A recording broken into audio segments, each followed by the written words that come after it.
guys, welcome back to my channel. My name is Mills, and today I wanted to cover the case of the murder of Emely Peguerro, who was a 16-year-old girl here in the Dominican Republic. It's gonna be a sensitive subject and a little bit of a longer video because I really want to do a good job covering as many details as I know and could find.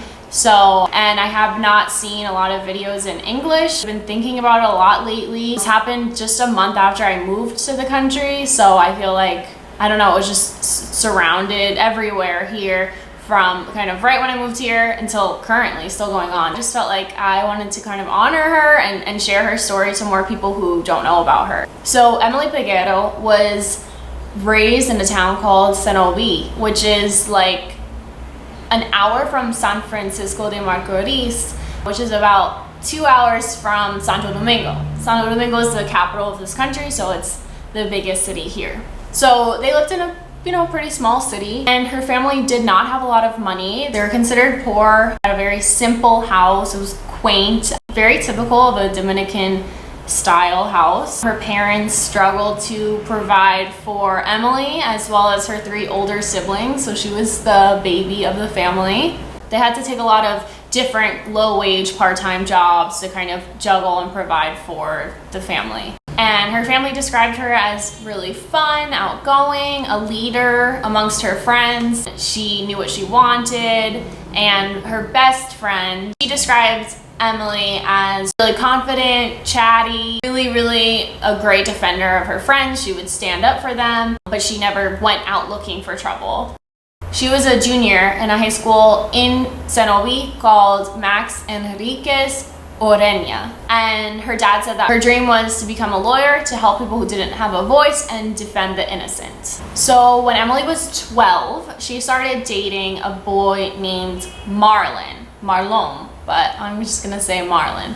He actually grew up in Cenoví also, and he and Emely knew each other from childhood. Now, 12 sounds super young, but here it's not that rare that girls have boyfriends when they're that young. So Marlon was 15 when they started dating, and he and Emely lived in very different worlds. Even though they knew each other from the same city, they just had very different life experiences. He was born in 1998 in New York and then raised by his mother and stepfather in the Dominican Republic. His family could afford to give him really nice gifts, send him to better schools, kind of out of town, take trips, go back to the States. They just had a completely different life. His family in the Dominican Republic lived in a really big villa, gardens, a big gate. It was just completely different, again, than Emely's house and her experience with her family.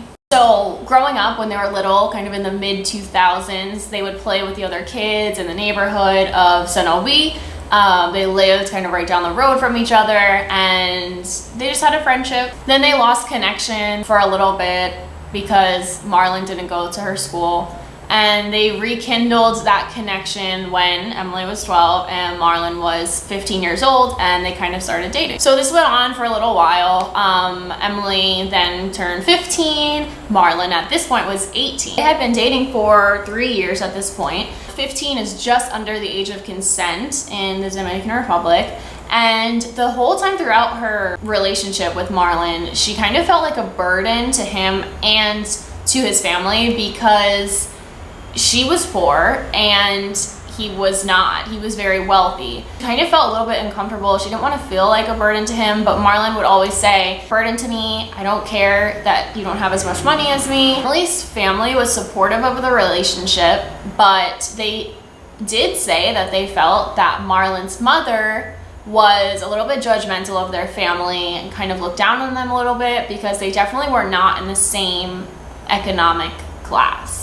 Marlon's mother, whose name is Marlene, so it's a little bit confusing, but I'll really try to differentiate the two. She is very powerful in the Dominican Republic. She's in a higher class She's like a senior civil servant in the government. So she was responsible for passports, kind of like approving passports and visas and whatnot. She was also a very prominent member of the Dominican Revolution Party, and that's a very important ally for the current ruling political party. So they continued dating. When Emily was 15, she actually got pregnant. So just a kind of side note, abortion is illegal in the Dominican Republic, and in 2012, the country introduced prison terms for people who assist with abortions, and that includes medical staff, friends, family, whoever. It's actually one of only 6 countries in the world who completely ban abortion under any circumstance, and that's one of the reasons why the pregnancy rate for young girls is extremely high. And I think that there was a little bit of back and forth and worried, and she didn't know for a little bit. She was very Catholic as well as her family. She decided to keep the baby, and her parents were worried, her family was worried, but they decided to support her because that's their daughter. They were worried about how they were going to support and provide for the baby. That's another mouth to feed. But Marlon's stepfather, who, remember, he lives with in the Dominican Republic, assured the family that he would provide for the baby. Like, Marlon's family had money, and they would definitely make sure that the baby had everything that he needed. And Emily's family actually had even started buying baby clothes and a couple toys for the unborn child of Emily, just to kind of prepare. Emily's mother actually said that she didn't see any signs that Emily was pregnant until she found out on August 20th. So at this point, Emily was already 5 months along. On August 19th, Marlon called Dr. Ani Lisette Taveras, who is the goddaughter of his mother, Marlene.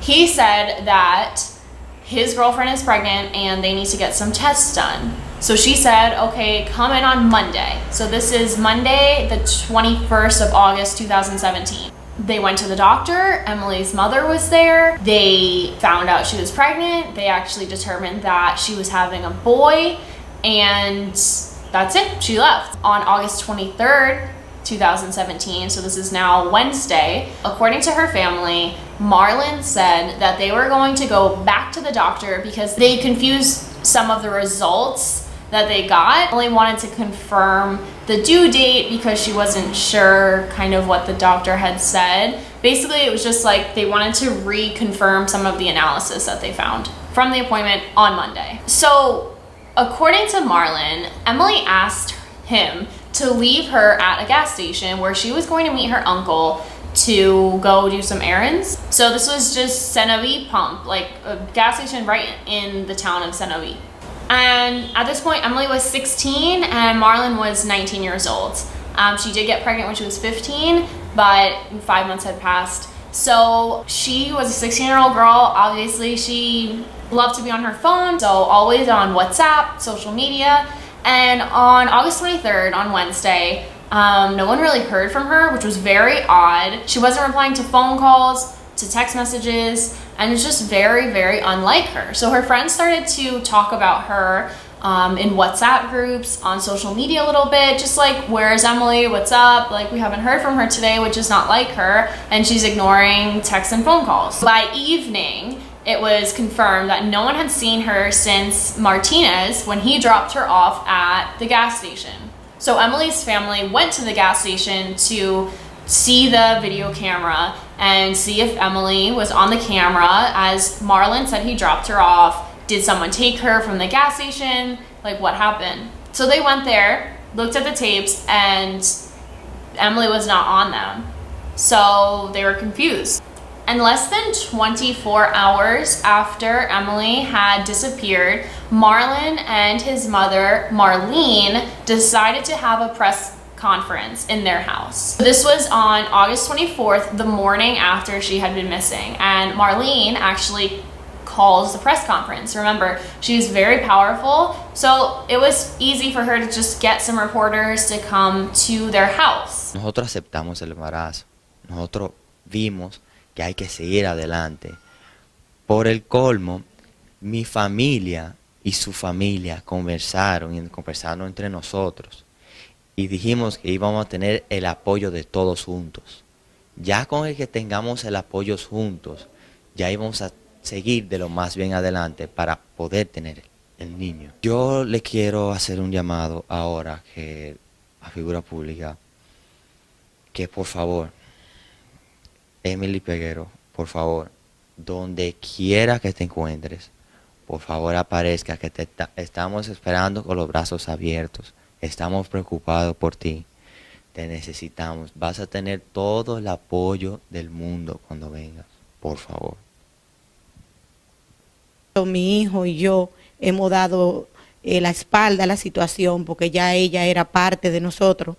Ella era la novia de mi hijo, es la novia de mi hijo actual. Pero yo le pido a todo el que la pueda ver, el que la vea, que por favor, Emely, donde te encuentres, ya no nos haga sufrir más.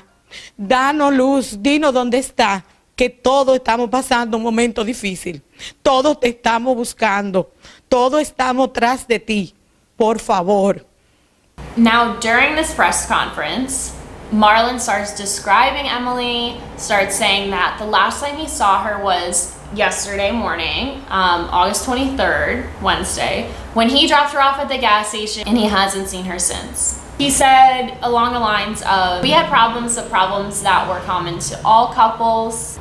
We accepted her pregnancy. We said that we would move forward. Now, I don't know if you noticed anything a little bit odd in Marlene in this press conference, because she spoke after her son, and with the captions, with the subtitles, if you're reading it, you can see that she kind of messed up a couple times and referred to Emely in the past tense, which people immediately picked up on. She said she was already a part of us. She was my son's girlfriend. And then one of the reporters, I think it was, said is.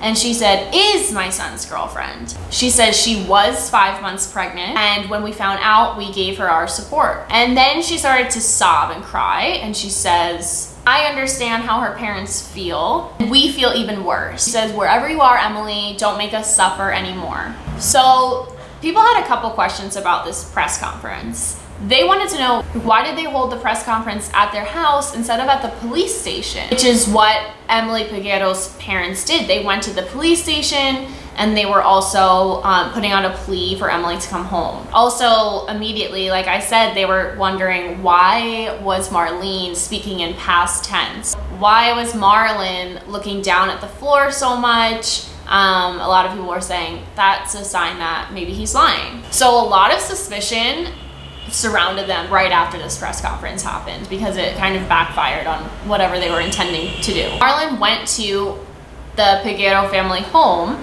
for the first time since Emely went missing. So remember, this is only the next day. So he went to her house, attempting to help to find Emely, but then he decided to turn himself into police because he heard that he was going to be arrested anyway, and he wanted to cooperate, and he agreed for Emely's family to take him to the police station. And at the police station, he was arrested as the main suspect in Emely's disappearance. 5 days after Emely's disappearance, the police finally made a breakthrough. And in this time, so many people were trying to find Emely. She honestly went viral on social media. Everyone was kind of involved in this case, and it had a lot of people following. Where was Emely? What happened to her? Trying to find her, search parties, everything. So really, people were super tuned in to what was happening, and the police had to kind of respond to that because so many people were pushing for them to make moves, actually take action and do something to find Emely.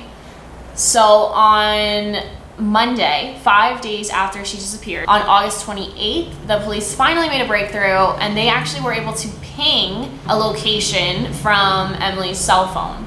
And this ping came from the apartment of Marlene, Marlon's mother, in San Francisco de Macorís, which is about an hour away from Cenoví, where Emely and Marlon lived and grew up. Marlene had an apartment there for when she had to work away from Cenoví. She would stay in the apartment that was closer to other business jobs that she had to do. So police went to this apartment in San Francisco de Macorís, and they found a bloody mattress. They found blood splatters.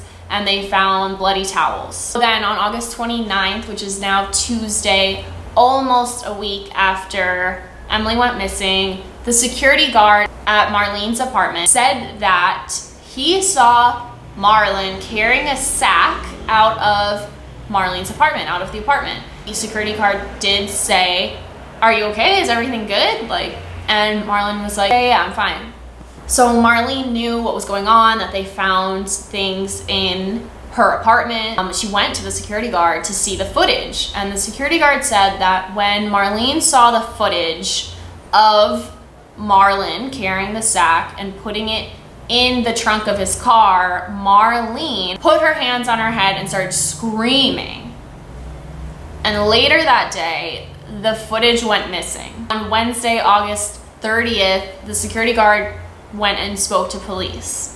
And on that same day, Marlene went and turned herself into police. And her lawyer insisted that she was only doing this to cooperate, insisted that she had nothing to do with Emily's disappearance, and Marlene said, "I am not an accomplice, I never would, I only acted like a mother." All of this is happening, and Marlon, who remember had already been arrested and was in custody, admitted to killing Emily. So this was a terrible moment because Emily's family's worst nightmare came true, that their daughter was dead, and they had been holding that slight hope that she was okay and she was just missing. So Marlon said that he threw Emily's body in a landfill, kind of like a dump. Police decided to take him there, and he's in the police car, and they drive to this landfill, and they searched for 7 hours and they didn't find anything. And Marlon was sitting in the car that whole time, and as you can see, people were just so passionate about this case. They were really following it, and the police actually had to fire shots into the air because angry crowds were gathering around the police car that Marlon was in, screaming at him that he was a murderer, and they were really trying to gain back control of the crowd. And something I'll note here is that it's really easy to find video footage of all of these things happening, where I think maybe in the US it might be a little bit harder to find things on film. But here, everyone records everything, and crime scenes aren't as closed as you might expect. So there were crowds of people at the landfill helping, taking pictures, videos, so we actually can see a lot of this footage. And like I said, they didn't find anything, so the next morning, the whole city kind of erupted in anger. They were having riots, they were burning tires, they were just demanding that Emily's body be found. They stopped traffic, they were screaming for Marlon to tell the police where Emily's body was. Ofrecer las imágenes en el cruce de la Gina, en Villa Tapia. Una turba de comunitarios están escenificando protestas, están quemando cadáver o hallen viva a la niña Emely Peguero, la cual se encuentra desaparecida desde la pasada semana.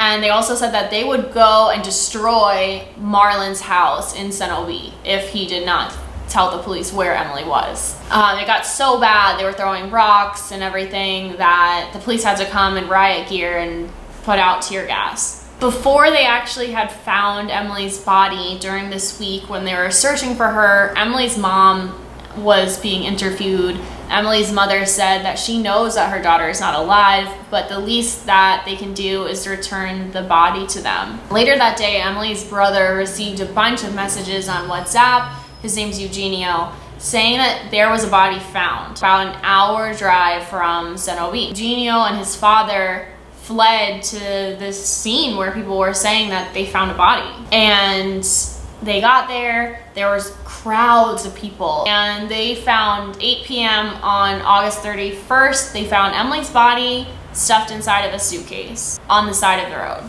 Now, since this was a week later, her body was already decomposing. Now, the lawyer for Emily's family said that he thinks what happened was Marlon tried to force an abortion on Emily and it went wrong. And then maybe he thought it would be better or safer for him to just kill Emily and dispose of her body and to take her to a hospital, and then he might risk going to jail because he was assisting with an abortion. So police learned that Martinez never took Emily to the gas station on Wednesday, August 23rd, like he told reporters during his press conference at their house. Instead, he took her to his mother's apartment, and there he forced her to drink a liquid that he said would force an abortion. So that didn't work as intended, so he actually perforated her uterus. So I don't know if he went inside of her with a sharp object and was trying to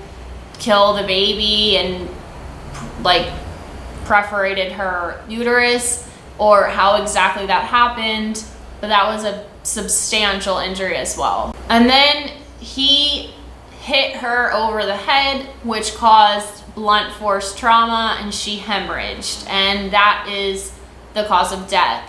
Now, many people, and the press included, were kind of speculating that the doctor advised Emily to have an abortion. There's a lot in the beginning. I even remember a lot of people that said it was actually Marlon and the doctor together that were kind of like trying to do this abortion in Marlene's apartment. But the doctor actually had a press conference and said that she did not do an abortion whatsoever, and she only saw Emily that one time, the Monday before she went missing, when she had the appointment to determine her pregnancy. Apparently, after Marlon killed Emily, he put her body in a sack, and he put that sack in the trunk of his car. He then drove to a bridge in Cenobi and threw the sack off the bridge, like just over the bridge. So then the prosecution argued that he panicked and he called his mom and told her what happened and told her that he wanted her to help him. According to police, on August 24th, which was the day after she went missing, when they had this press conference, she, along with Marlon and two accomplices, her brother Martin, a lot of similar names, and her friend Simon Bolivar, and they were kind of meeting together, deciding what to do with Emily's body and how to get rid of her body. So they were planning around, it was about 1 in the morning at this point, in the middle of the night of August 24th, so kind of August 23rd, of the same day that Emily went missing, but it was now in the middle of the night. So she was angry at Marlon that he just threw Emily's body over a bridge in the same town, and said that that was a really dumb move and it's not hidden in a discreet place. So she actually made them go get Emily's body. So they went and took her body out of the original place that he had left her and put her in the trunk of his car, and Emily was in the trunk of the car outside their house while they were discussing what to do with her body. What they decided to do was put Emily's body in a suitcase and bring her to the side of the road in a town an hour away. And this trial really wasn't taking place until the following May, so this May 2018, and the lawyer for the Martinez family, Marlon and Marlene, said that Marlon was not guilty of murder. He said that instead he just participated in her abortion procedure and it went wrong, and that it accidentally led to her death, but it was nothing intentional and he didn't murder her. He said that there was no evidence that it was murder, but what Marlon did do was send text messages from Emily's phone to her sister after he had killed her to make Emily's sister think that Emily was still alive. He also cleaned the apartment of the chemicals that he made her ingest, but police found blood in the apartment, remember, on the mattress and towels, and then also in the trunk of his car. And this court case has had a lot of drama surrounding it. One of the suspects, one of the accomplices that was mentioned in hiding the body, was trying to leave the country and was actually caught at the airport. In April, Emily's father was arrested because he tried to bring a firearm into the courtroom.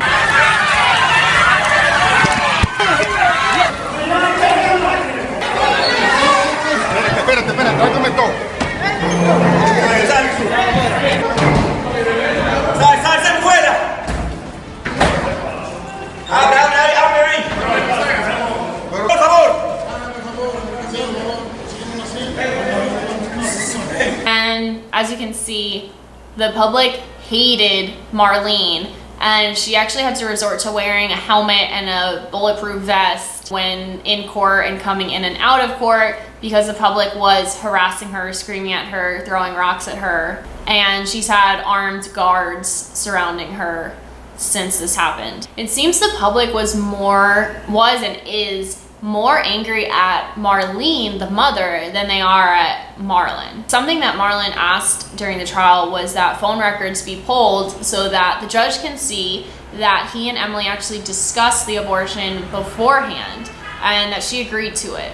Now, there's some speculation whether these are doctored text messages through WhatsApp or if it's true, but the general consensus is that Emily did not want to do the abortion and didn't agree to it. The police had evidence that they presented during the trial. They actually went outside to present it, and it was the sack that Marlon had originally used that he threw Emily's body in and over the bridge.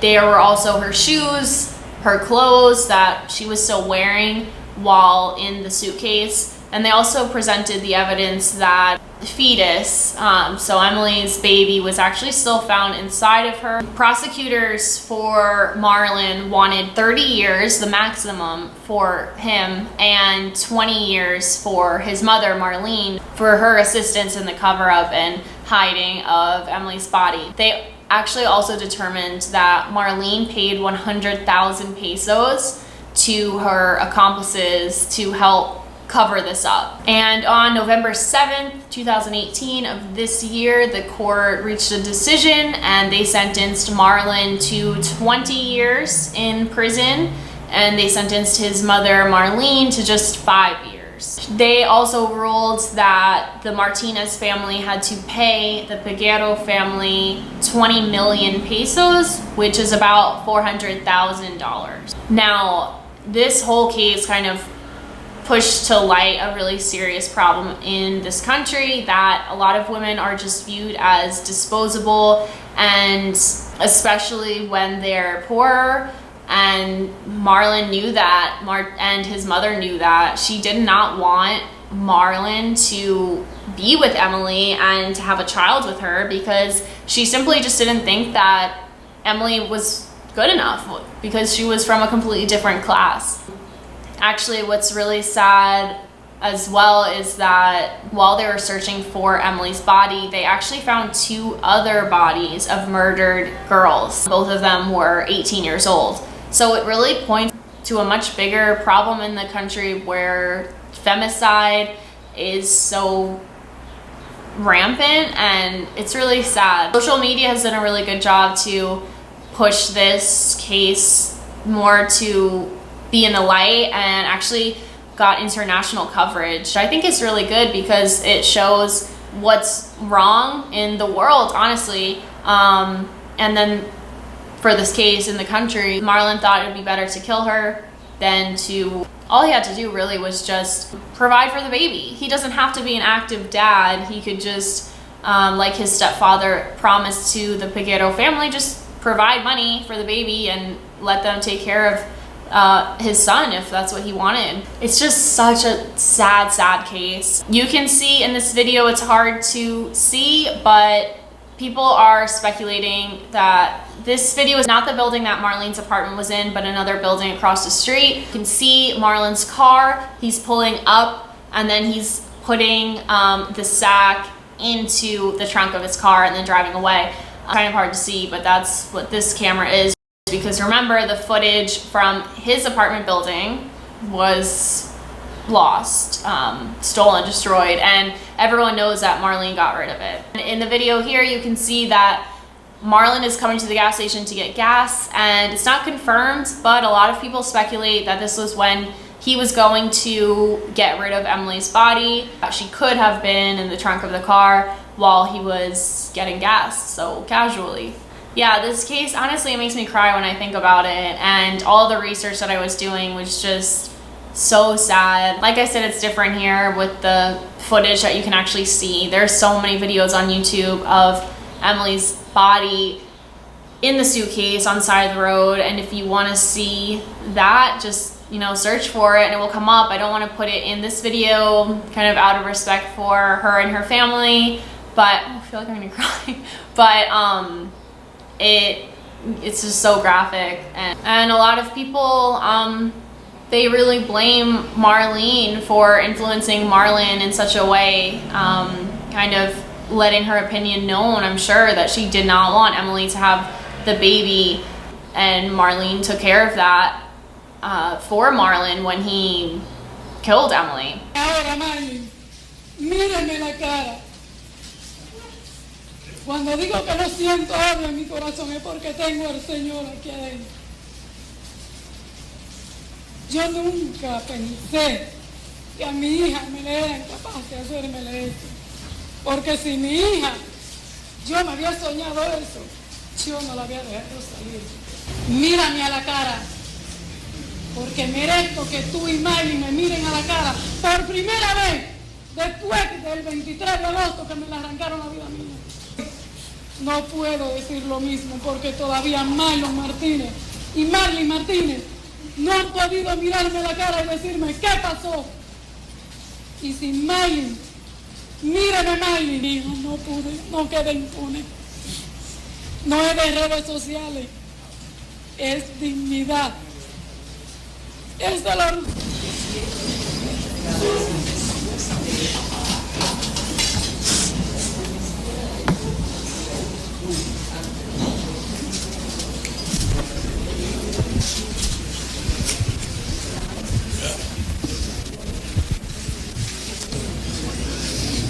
And you see her crying, and you see Marlon like distressed when he's giving his statement, but it all seems just very rehearsed.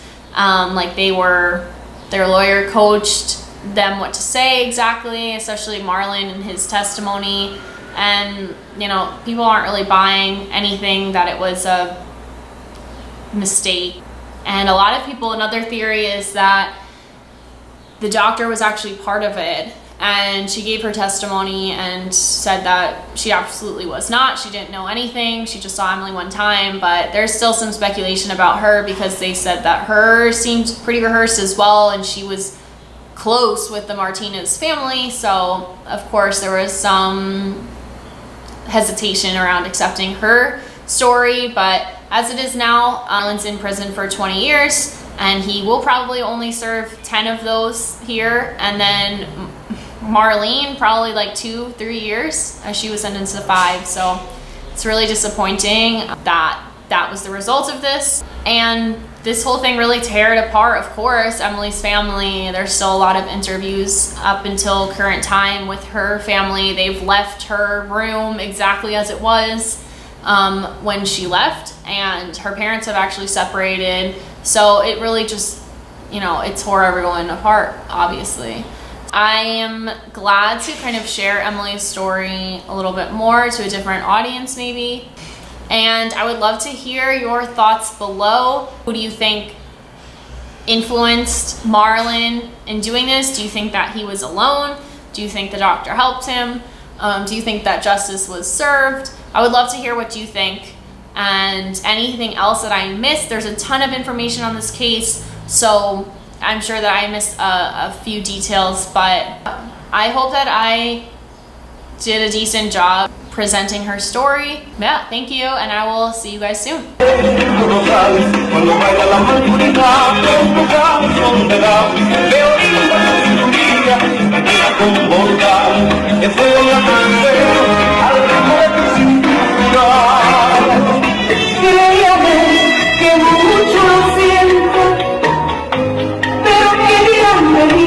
Tengo una gran pasión por ese que amo yo, no le puedo dar el sí.